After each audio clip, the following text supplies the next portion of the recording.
오늘 저는 갈라디아서 6장 6절로 10절의 말씀을 가지고 크게 한번 따라하겠습니다. 심고 거두는 영적 원리. 심고 거두는 영적 원리, 이란 제목으로 은혜의 말씀을 나누고자 합니다. 제가 헝가리에서 선교사로 사역할 때 한국 상추가 너무나 먹고 싶었어요. 그래서 주인 앞뜰에다가 상추 씨앗을 뿌려 놓았습니다. 상추가 나기는 나는데 자라지를 않는 거예요. 나중에 이제 알고 보니까 상추는 자랄수록 솎아줘야 된다는 것을 잃었어요. 그러니까 자라기는 자라지만은 크게 성장하지 못하고 조그마한 그런 상추를 된장에 찍어 먹었던 기억이 있습니다. 여러분, 상추가 이것을 깨달은 게 뭔지 아십니까? 상추 씨앗을 심으면 상추가 나지만 그러나 그를 관리를 잘하지 못하면 제대로 성장할 수가 없고 원하는 만큼 수확을 기대할 수가 없다는 것을 깨달았습니다. 영적인 삶에서도 마찬가지입니다. 우리가 영적인 씨앗을 심어놓고 그것을 제대로 가꾸지 않으면 영적인 열매를 맺을 수 없고 그에 따른 축복의 열매도 누릴 수가 없는 것입니다. 그래서 오늘 저는 여러분과 함께 심고 거두는 영적인 원리를 잘 우리가 생각하면서 여러분 심은 것을 거두는 풍성한 열매를 맺기를 예수님의 이름으로 축원합니다. 자, 그러면 심고 거두는 영적인 원리 첫 번째 무엇일까요? 첫째, 무엇으로 심든지 그대로 거두는 법칙이 있습니다. 오늘 보면 갈라디아서 6장 7절인데요. 함께 합독합니다. 시작. 스스로 속이지 말라. 하나님은 업신여김을 받지 아니하시나니 사람이 무엇으로 심든지 그대로 거두리라. 아멘입니다. 여러분, 땅은 거짓말을 하지 않아요. 논에 벼를 심으면 벼가 나오고요, 또 보리를 심으면 보리가 나오고 밀을 심으면 밀이 나는 거죠. 또 밭에 콩을 심으면 콩이 나고 또 팥을 심으면 팥이 나는 것입니다. 이것이 바로 땅이 우리에게 가르쳐주는 변하지 않는 진리입니다. 그런데 사람들이 더 많은 수확을 얻기 위해서 땅에다 화학 비료를 자주 사용하게 되었어요. 이로 말미암아서 땅이 굳어버려요. 여러분, 땅도 숨을 쉬게 되어 있어요. 그래서 땅도 자세히 보면 공극이 있습니다. 숨을 쉬고 그 공극 사이에서 미생물이 자라게 되는데 화학 비료를 사용함으로 말미암아 땅이 죽게 만들었다, 그 말이죠. 결국은 이렇게 화학 비료를 심는, 화학 비료를 사용하는 것을 그렇게 심음으로 말미암아서 땅이 죽게 되어 결국 제대로 된 수확과 열매를 얻을 수 없게 된 것입니다. 요즘 우리가 큰 이렇게 풍파를 만난 것이 살충제 달걀, 살충제 계란, 이런 지금 난리가 났습니다. 요즘 달걀의 살충제 검출로 인해서 온 유럽과 또 우리나라의 직격탄을 맞게 되었고, 또 계란을 안심하고 먹을 수 있는 그러한 행복을 빼앗아가 버렸어요. 물론 이 정직하게 닭을 사육해서 또 건강한 계란을 생산한 농가도 있습니다. 그런데 살충제 계란을 생산한 농가는 쉽게 돈을 벌고자 하는 유혹과 욕심 때문에 양계장에서 사용하지 말아야 할 살충제를 사용함으로 말미암아서 살충제 계란을 생산하게 된 것이죠. 뭘 말합니까? 이것은 심은 것을 악한 열매로 거두게 되는 그러한 이 모습입니다. 그러니까 심고 거두는 법칙은 악한 곳에서도 나타나고 선한 곳에서도 나타난다. 그러니까 악한 것을 심으면 반드시 악한 열매가 맺어지게 되고 선한 것을 심으면 선한 열매가 맺어지게 된다. 이것이 바로 만고의 진리다라고 이야기하는 거예요. 그런데 오늘날 더 나아가 심지도 않고 거두고자 하는 욕심 많은 사람들이 많이 있습니다. 노력도 하지 않고 뭔가 수확을 기대하는 사람이 있는데요, 이런 사람들은 일확천금을 기대하는 사람이죠. 뭔가 돈을 투자하면 이자를 많이 준다고 하니까 거기에 유혹에 빠져가지고 투자했다가 결국은 사기를 당하고 전 생산을 날리는 경우가 요즘 현재 우리 사회에 왕왕 있는 것을 보게 됩니다. 여러분 분명히 알아야 됩니다. 투자도 하지 않고 노력도 하지 않고 갑자기 부자가 될 수가 없는 거예요. 또 공부하는 학생이 열심히 공부하지 않고 갑자기 좋은 성적을 기대할 수 없습니다. 운동선수가 열심히 훈련하지 않고 갑자기 챔피언이 될 수는 없는 거예요. 여러분 분명히 알아야 할 것은 과거에 심은 것을 현재 거두게 되어 있고 현재 심은 것을 미래에 거두게 된다는 이 진리의 원칙을 절대 벗어난 법이 없다, 그 말이 있죠. 여러분 믿으시면 아멘. 제가 태릉선촌에 4년 동안 예배를 인도하면서요, 믿음의 선수들을 참 많이 만납니다. 그 믿음의 선수들 가운데 올림픽 대회에서 금메달 딴 선수도 있고요, 또 세계 선수권 대회에서 금메달 딴 선수도 많이 있고 그 선수들을 만나게 됩니다. 그런데 그 메달을 따기 위해서 얼마나 많은 훈련의 땀방울을 심어야 되는지 저는 잘 알아요. 그들의 노력과 헌신, 또 인내, 또 충성, 이런 모든 것을 씨앗을 심어서 결국은 때가 되면 그들이 열매를 거두는 것이 메달이라 그 말이죠. 그러니까 심지 않고서는 절대적으로 좋은 열매를 맺을 수가 없다. 노력의 열매를 심어야 그에 따른 메달 열매가 맺게 된다는 사실을 역시 이것도 진리다라는 거죠. 그런데요, 우리 믿음의 사람들은 어떤 씨앗을 심어야 되느냐? 오늘 본문에 보니까 영적인 씨앗을 심어야 된다라고 말씀하고 있어요. 오늘 갈라디아서 6장 8절입니다. 시작. 자기 육체를 위하여 심는 자는 육체로부터 썩어질 것을 거두고 성령을 위하여 심는 자는 성령으로부터 영생을 거두리라. 아멘. 여러분 성경에 보니까 첫사람 아담과 마지막 아담인 예수님께서 무엇을 심었고 무엇을 열매로 거두었는가를 정확하게 성경은 말씀해 주고 있어요. 첫사람 아담, 여러분 잘 아시죠? 아담이 하나님의 말씀을 거역하고 선악과를 다 먹었어요. 그리고 죄인 되어서 인류를 향한 죄의 씨앗을 심어버렸습니다. 자, 그 씨앗의 열매의 결과로 모든 사람들은 영이 죽어서 태어났고 저주 가운데 태어났고 질병 가운데 살다가 죽어 지옥에 떨어져 영원한 고통을 당하는 삶을 살게 된 것입니다. 이것을 신학적 용어로 전인타락, 삼중타락이라고 말합니다. 그런데 하나님께서 우리 인생들을 사랑하셔서 구원하시기 위해서 독생성자 예수님을 2000년 전에 이 땅에 보내셔서 십자가에서 마귀의 정사와 권세를 벗겨버리시고 무력화하여 조롱꼬로 삼으시고 십자가로 승리를 다 이루었다는 승리를 선포하셔서 우리에게 구원의 길과 생명의 길을 예비해 놓으셨어요. 그래서 누구든지 예수 믿으면 죽었던 영이 살아나게 되고 저주가 끊어져서 아브라함의 복을 받게 되고, 크게 아멘 할까요? 또 십자가에서 그가 채찍에 맞음으로 우리의 모든 질병을 치료하시는 능력을 우리에게 허락하셨고, 우리 육은 죽어서 흙으로 돌아가지만 우리의 영혼은 천국에 입성해서 영원히 주님과 왕노릇하는 그런 축복을 누리게 된 것입니다. 할렐루야. 뿐만 아니라 우리의 삶 속에, 현재의 삶 속에 영혼의 잘됨같이 범사가 잘되고 강건한 목을 누리게 했는데, 이것을 신학적 용어로 전인구원, 삼중구원, 삼중축복이라고 이렇게 말하는 거예요. 그런데요, 고린도전서 15장 42절로 45절에 이 부분을 정확하게 말씀을 하고 있어요.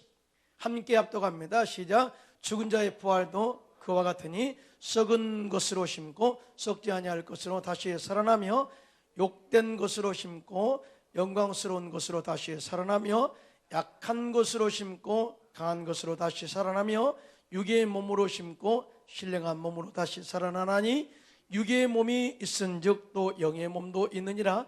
기록된 바 첫사람 아담은 생명이 되었담과 같이 마지막 아담은 살려주는 영이 되었나니. 할렐루야. 그러니까 첫사람 아담은 우리에게 죽음을 가져다 왔습니다. 그러나 마지막 아담인 예수님 우리에게 생명을 가져오셨습니다. 우리에게 생명을 가져왔습니다. 할렐루야. 그러니까 첫사람 아담은 죄를 범함으로 말미암아 죄의 씨앗을 심었고 저주의 씨앗을 심었고 질병의 씨앗을 심었고 죽음의 씨앗을 심었다. 이 씨앗의 열매로 사람들이 마귀의 종이 되어서 마귀에게 짓눌려 살게 되었고 고통당하고 병들어 살다가 저주받아 영원한 지옥에 떨어져 죽어가는 인생을 살게 된 것이. 그러니까 세상의 사람들은 바로 육의 사람으로서 희망이 없다 그 말이에요. 그러나 마지막 아담의 예수님은 하늘의 미랄이 되어서 생명의 씨앗을 심음으로 말미암아서 누구든지 예수 믿으면 죄 용서의 은혜를 받게 되고 의의 열매를 맺게 됩니다. 할렐루야. 축복의 열매를 맺게 됩니다. 아브라함의 복을 받게 됩니다. 또 건강과 영생 천국의 열매를 맺게 되어서 천국에 입성해서 하나님과 더불어 영원히 왕노릇하는 그런 세계로 우리를 옮겨주신 거예요. 할렐루야. 그러니까 우리가 예수를 믿었다는 것은 단순한 진리가 아닙니다. 죽음에서 생명으로 옮겨주었고 죄에서 우리를 의인되게 옮겨주었고 저주에서 아브라함의 축복으로 옮겨주었고 질병에서 치유로 옮겨주었다. 완전히 신분이 변화된 삶을 살게 하셨다 그 말이에요. 그러니까 이제 우리가 예수 안에서 변화된 정체성을 가지고 예수님께서 생명을 들여 사람들을 살린 것처럼 이 영적인 일에 우리가 몸바쳐 충성하고 많은 사람들을 살리는 일에 씨앗을 심는 저와 여러분 되시기를 예수님의 이름으로 축원합니다. 그런데 여기서 육의 모든 삶을 다 이제는 저버리고 영적인 것을 심어라라고 하는 것은 우리의 삶의 정체성의 변화와 또 인격의 변화와 우리의 삶의 변화를 가져와야 된다라고 하는 메시지를 주고 있어요. 여러분 정말 흙은 죽어서 흙으로 돌아갑니다. 그러나 영은 영원히 천국에 입성해서 또 주님과 더불어 영생의 은혜를 갖게 된다는 사실을 믿으신 분만 아멘 하시기 바랍니다. 자, 그런데 원래 많은 사람들이 세상에서 죽지 않아요. 예수 믿어도 옛사람이 죽지 않아요. 옛사람의 모습 그대로 살고 그들의 모습, 그들의 생각 또 그들의 그 세상적인 언어의 말을 함으로 말미암아서 여전히 하나님께서 우리에게 예비하신 복을 누리지 못한 사람들이 얼마나 많은지 몰라요.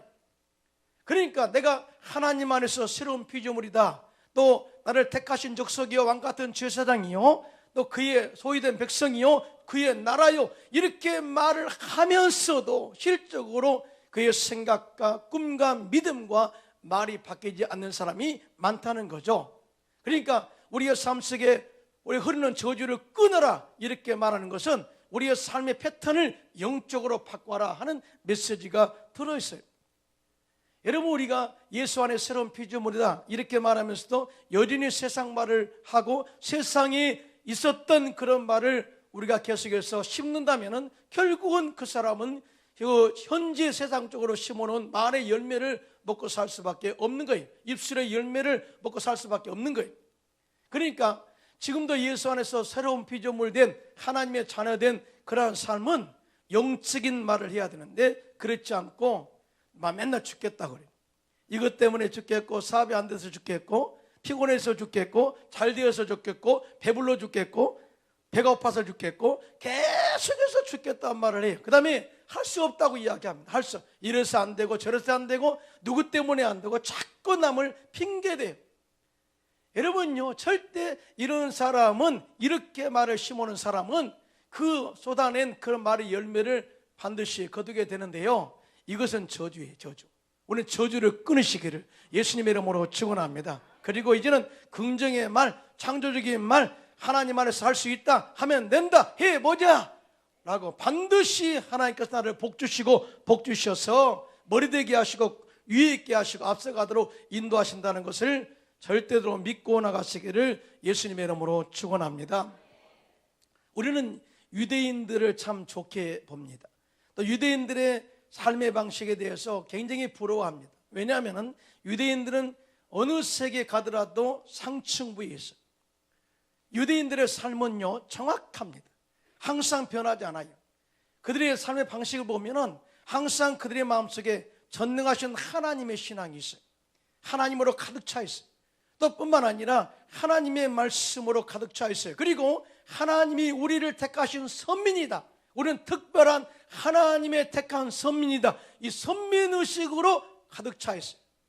그리고 그 하나님, 우리 택하신 전능하신 하나님이 반드시 미래에 좋은 곳으로 이끌게 될 것이고, 또 하나님께서 우리를 머리되게 하신다는 확실한 믿음을 가지고 살기 때문에 하나님께서 믿음대로 그들의 고백대로 그들의 삶을 이끌어가는 것을 보게 됩니다. 여러분 믿으시면 아멘. 그런데요, 이런 영적인 정체성이 하루아침에 된 것이 아니라는 거죠. 이러한 삶을 살기 위해서 그들은 철저하게 신앙 중심에 살도록 그들을 가르쳐요. 달살이 되면 모세 오경, 창출내면 신, 이 말씀을 암송하도록 가르칩니다. 말씀을 읽고 그 말씀을 영적 정신적 지주로 삼게 하고, 또 뿐만 아니라 탈무드를 애우게 합니다. 탈무드를 읽고 지혜를 얻어서 삶 속의 지혜로 세상을 이기는 법을 가르치고 영적인 거룩한 삶을 유지하도록 그렇게 가르칩니다. 이렇게 하는 것은 자녀들이 나의 것이 아니라 하나님께서 주신 기업으로 생각하기 때문에 그래요. 그래서 각자에게 주어진 하나님의 달란트와 재능대로 키워가고 장차 이들이 각 분야에서 머리가 되도록 가르치는 영성, 이것이 결국 그들이 세상 속에서 머리 되게 하고 위에 있도록 가르치는 영적인 이 공부의 방식이다라고 이야기합니다. 여러분, 이스라엘은 그렇게 큰 나라가 아니에요. 우리나라 경상남북도를 합할 정도의 크기, 인구는 약 1,500만 명 정도의 소수 민족이라 할 수 있는 이 유대인들은 놀랍게도 전 세계 노벨 수상자 중에서 3분의 1을 차지하고 수상 분야도 모든 분야에 골고루 분포되어 있어요. 헝가리도 노벨 수상자가 14명입니다. 헝가리가, 조그만 나라가. 그런데 그의 모든 그 뿌리는 유대인들이에요. 유대계 헝가리인들. 그 정도로 그들의 삶이 철저하게 하나님 말씀 중심으로 사는 것을 보게 됩니다. 또한 유대인들은 전 세계를 물질과 무기와 식량과 세계 최대의 정치력과 군사력을 가지고 미국을 리드해 가고 있고요, 세계 에너지 시장과 금융과 곡물 시장과 통신사와 영화사를 장악하고 있을 정도로 그 영향력이 대단하다는 거죠. 그래서 어느 분야에서든지 상층부에 접근하게 되면 유대인과 만나게 될 정도로 유대인들은 곳곳에 높은 자리에 자리 잡고 있다는 것을 보게 됩니다. 그런데 이러한 결과가 우연이 된 것이 아니라는 거죠. 우연. 유대인들은 이러한 영적 자산을 갖도록 어렸을 때부터 그들의 마음과 영혼의 말씀과 지혜 자산을 심음으로 그들이 어른이 되었을 때는 모든 분야에서 리더가 될 수 있도록 그렇게 한 것임을 이야기하고 있습니다. 그들은 철저하게 영적인 것을 심고 영적인 복과 열매를 거두어 축복을 누리는 것을 알았고요, 그리고 영적인 세계와 축복이 육적인 세계를 지배하고 다스리고 있다는 영적인 원리를 알고 지금도 말씀으로 지혜로 그들의 삶을 이끌어가는 것을 보게 됩니다. 이러한 지혜와 이러한 영적인 능력이 저와 여러분에게도 넘쳐나기를 예수님의 이름으로 축원합니다. 우리는 이 말씀의 지혜를 계속해서 심어야 돼요. 자녀를 양육할 때도 세상에서 어느 대학 나왔다가 중요한 것이 아니라 하나님 중심으로 하나님의 영광을 위해서 살도록 그들의 마음속에 정체성, 꿈과 비전을 정확하게 심어줘야 돼요. 그래야 이런 사람들이 나중에 이기적인 사람이 아니라 남을 위해서 봉사하고 헌신하는 사람으로 그렇게 꿈을 가지고 성장해 가는 것입니다. 이런 사람들을 하나님이 귀하게 사용하시는 거예요. 우리 광명 순복음교회에 나와 있는 모든 성도님들은 자녀를 양육할 때 말씀과 지혜로 양육해서 이걸 계속 기도로 심어서 앞으로 훌륭한 머리 되는 또 위에 있게 되는 그러한 자녀를 양육해 가시기를 예수님의 이름으로 축원합니다. 두 번째, 마지막입니다.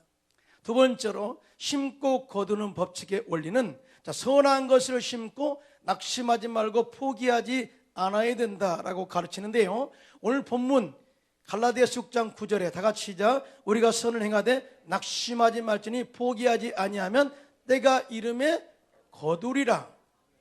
아멘이에요.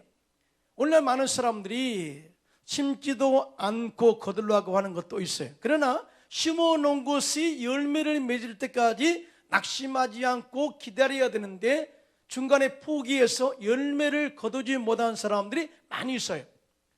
그런데요, 이 부분에 대해서 예수님은 정확하게 예화를 통해서, 비유를 통해서 제자들에게 가르친 내용이 있습니다. 어떤 사람이 타국의 여행을 떠나기 전에 3명의 종들을 불렀습니다. 그래서 한 사람에게는 5달란트를 맡겼고, 다른 사람에게는 2달란트를 맡겼고, 또 한 사람에게는 1달란트를 맡기고 멀리 여행을 떠났습니다.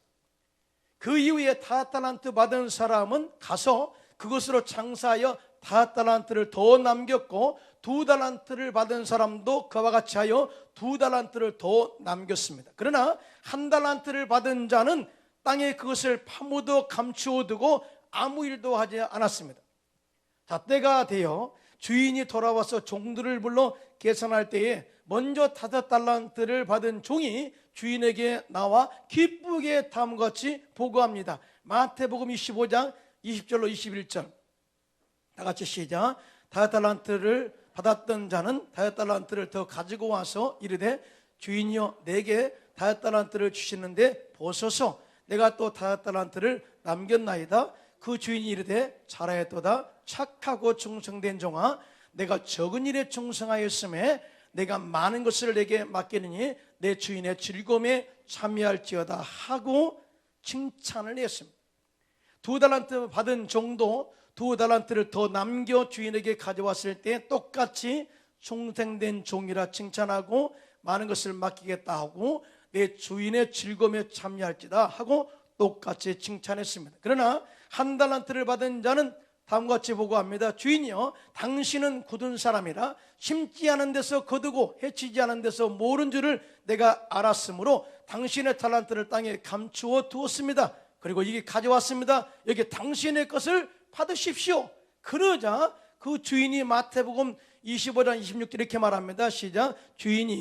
그 주인이 대답하여 이르되 악하고 게으른 종아 나는 심지 않은 데서 거두고 해치지 않은 데서 모으는 줄로 내가 알았느냐 하고 책망하셨고, 그리고 그 가지고 있는 1달란트를 빼앗아서서 10달란트를 가진 자에게 주라 이렇게 명령을 하고 최종적으로 이렇게 말씀합니다. 마태복음 25장 29절로 30절입니다. 시작. 무릇 있는 자는 받아 풍족하게 되고 없는 자는 그 있는 것까지 빼앗기리니 이 무익한 종을 바깥 어두운 데로 내쫓으라. 거기서 슬피 울며 이를 갈리라 하니라. 아멘이.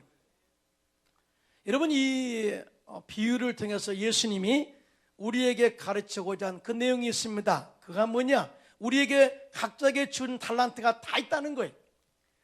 재능이 다 있다는 거예요. 그런데 그 재능을 절대 숨겨주지 말고, 포기하지 말고, 절대적으로 감춰두지 말고 잘 활용해서 봉사하고 헌신해서 충성의 열매를 맺어라. 그에 따른 보상이 반드시 있다. 성경은 말씀하죠. 너는 먼저 그 나라와 그 일을 구하라. 그리하면 이 모든 것을 너에게 더하시리라. 할렐루야.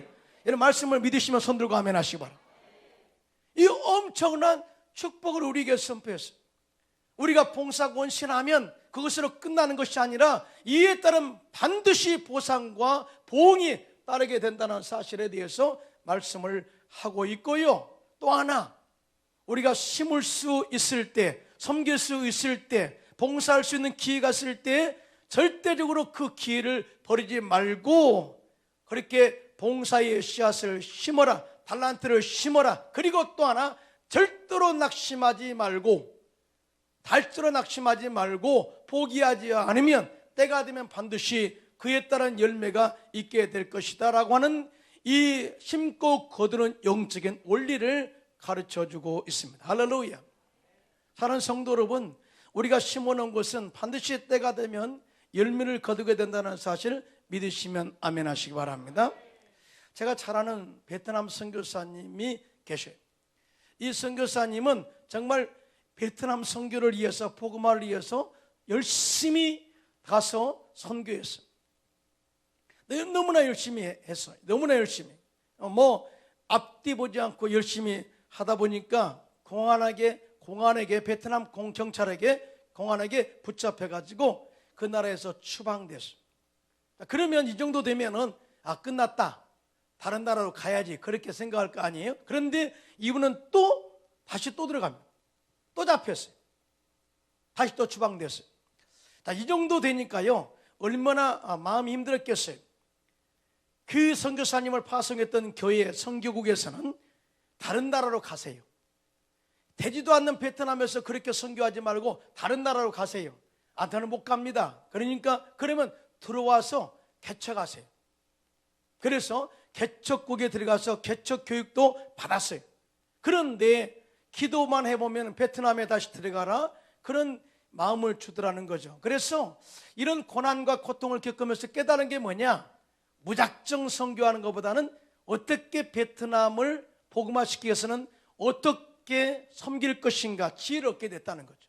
그래서 사실은 베트남 아직도 공산국이잖아요. 그래서 지도자들, 소위 말해서 이 복음 전파를 맡고 있는 사람과 친해지는 게 좋겠다. 그래서 이 NGO, 처음에는 또 복음 선교사로 들어가면 안 되고, 그러니까 NGO 선한 사람들을 NGO 단체의 리더로 들어가서 어려운 사람들을 섬기고, 그러면서 이 자기를 추방했던 그런 사람과 친해지게 돼. 그러면서 복음으로 그 사람들이 변화되어지면서, 생각해 보세요. 자기를 추방했던 사람이 변화돼 가지고 이 선교사님이 NGO 사역과 더불어 영원히 베트남에서 선교할 수 있는 허가서를 내준 거예요. 할렐루야. 기가 막히잖아요. 하나님은 살아계십니다. 어제나 오늘나 영원토록 동일하십니다. 그러니까 이분이 받은 교훈이 있어요.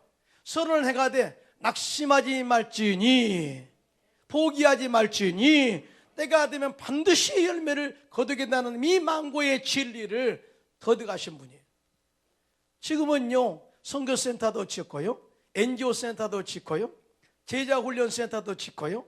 제가 몇 년 전에 베트남에 선교 갔는데요, 아침 새벽에 저를 끌고 가더라고요. 어디로 가냐 했더니 우리 청년 실업인들이 모인대요, 새벽에. 근데 가정집에 모였는데요, 여기저기서 다 기도하러 온 거예요. 한 집에 모여서 성령 받기 위해서, 기도로 하나님의 지혜를 얻기 위해서 기도하는데 다 안수기도해줘. 다 안수기도. 그러면서 앞으로 선교사님, 앞으로 이들이 베트남을 영적으로 경제적으로 이끌어갈 지도자가 많이 나올 것입니다 하는데 감동이 왔어요. 감동. 이렇게 기도로 심고, 젊은 청년들이 말씀으로 심고, 신앙으로 심고, 또 사업의 미를 위해서 하나님의 지혜를 구할 때에 반드시 저는 그들을 크게 들어 사용할 줄로 믿습니다. 여러분, 우리가 살다 보면은 이루어놓은 것, 우리가 심은 것이 싹이 나지 않고 또 열매가 맺지 않을 때 굉장히 낙심될 때가 많이 있을 것입니다. 그런데 오늘 낙심하지 말지니라고 하는 이 말씀의 단어, 낙심을 찾아보면 한자어로 떨어질 낙자와 그다음에 마음 심자입니다. 그러니까 마음이 떨어졌다 그 말이, 마음이 누구에게서? 하나님에게서 마음이 떨어지면, 또 믿음이 하나님에게서 떨어지면, 또 말씀에게서, 말씀으로부터 말씀이 떨어지면 그때부터 낙심하게 되겠다 그 말입니다. 그러니까 우리 믿음의 사람들은 절대 말씀에 떨어지지 않기를 예수님 이름으로 축원합니다. 하나님으로 떨어지지 않기를, 하나님으로부터 떨어지지 않기를 예수님 이름으로 축원합니다. 하나님으로부터 멀어지는 순간에 우리에게는 낙심이 되게 했어요. 낙심이 되게 되어 있어요. 여러분, 염려라는 것이 헬라어로 메림나오입니다. 메림나오라는 것은 마음이 두 가지로 나눠졌다 그 말이에요. 그러니까 한 마음을 가지고 일심으로 기도한 사람은 절대 낙심하지 않아요. 반드시 이루어낸다 확신이 있습니다. 그러나 중간에 기도하다가 의심이 왔어요. 두 마음이거든요. 의심이 왔어요. 이것은 이미 염려가 다가오게 되고 결국은 낙심하게 되고, 그 사람은 절대 그에 따른 심어놓은 열매를 거둘 수가 없다 그 말이죠. 사랑하는 성도 여러분, 살다 보면은 여러분 참 많이 우리에게 부정적인 이야기가 많이 들립니다. 요즘 뭐 또 엊그제 또 뉴스에 보니까 빈부의 차가 더 심해졌다, 또 그런 이야기하고, 자꾸 삶이 어려워진다 이런 이야기를 많이 하거든요. 그런데 이런 부분에 대해서 절대 예민하게 반응하면 안 됩니다. 우리는 십자가에서 승리하시고 마귀를 멸하시고 우리 영혼의 잘된같이 범사가 잘되고 강건하게 우리의 삶을 예비하신 하나님을 바라보시기를 예수님의 이름으로 축원합니다. 그리고 꿈을 가지고 날마다 우리의 입술로 긍정을 선포하고 미래의 축복을 선포하고 나갈 때 낙심에 다가올 때마다 예수 이름으로 물리치고 또 끝까지 인내해서 때가 이름에 큰 복받아 큰 일하는 저와 여러분들 되시기를 예수님의 이름으로 축원합니다.